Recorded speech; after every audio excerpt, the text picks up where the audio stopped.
قال الله تعالى وهو يتحدث عن بني إسرائيل قال: وإذ نجيناكم من آل فرعون يسومونكم سوء العذاب يذبحون أبناءكم ويستحيون نساءكم وفي ذلكم بلاء من ربكم عظيم.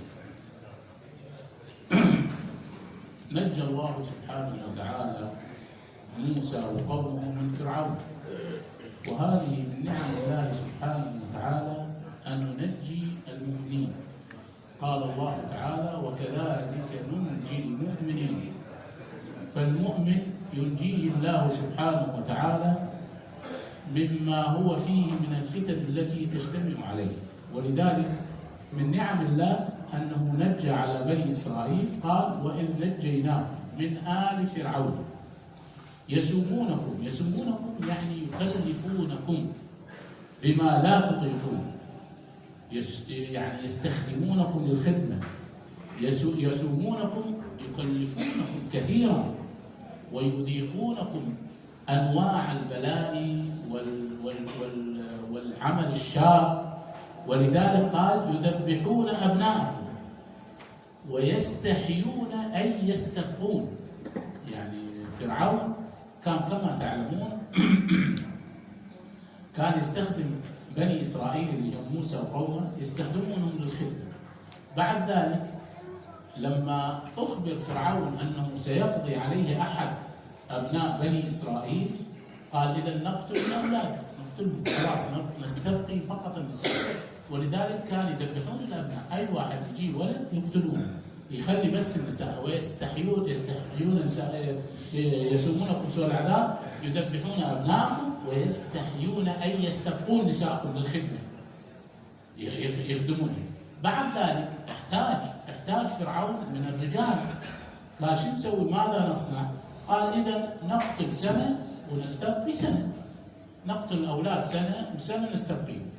هارون ولد أخو موسى ولد بالسنة التي يستبقي فيها الأولاد، فبقى هارون عايش.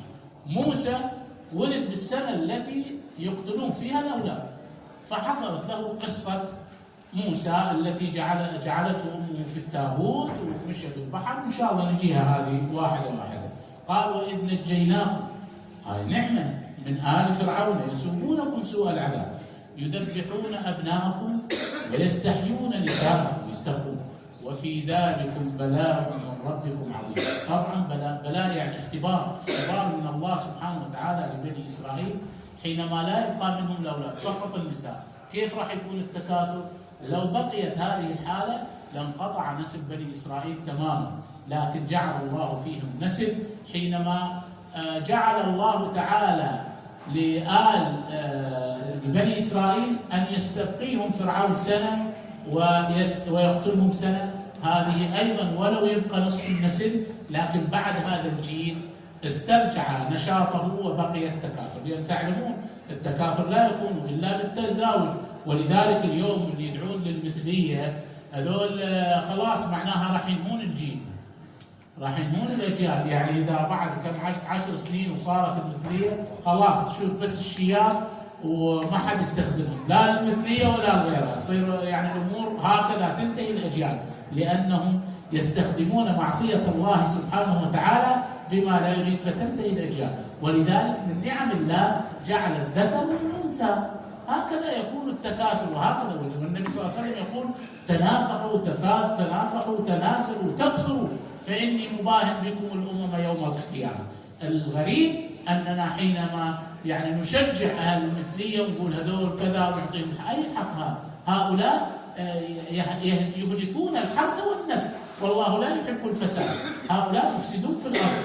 جزاهم نرميهم من أعلى بناية شاهقة، من البرج، أعلى برج نأذيهم كلهم هم ومثليتهم، حتى تبقى الأجيال محافظة على تعدادها أو على فطرتها، لأن هذه مخالفة للفطرة. ولذلك كان فرعون يقتل الأبناء ويستبقي النساء حتى يستطيعون أن يخدمون، فما استطاع لذلك. أي واحد يا أخواني خالف فطرة الله سبحانه وتعالى يحاول يغير بالمجتمع، سبحان الله رب العالمين يهلكه ويجعل عبرة لمن يعتبر. لماذا؟ لأن هذه الأجيال لابد أن تعيش بما يريده الله سبحانه وتعالى بالتكافل الصحيح وبالطريق الصحيح. أسأل الله تعالى لنا ولكم السلامة. بارك الله فيكم، جزاكم الله خير.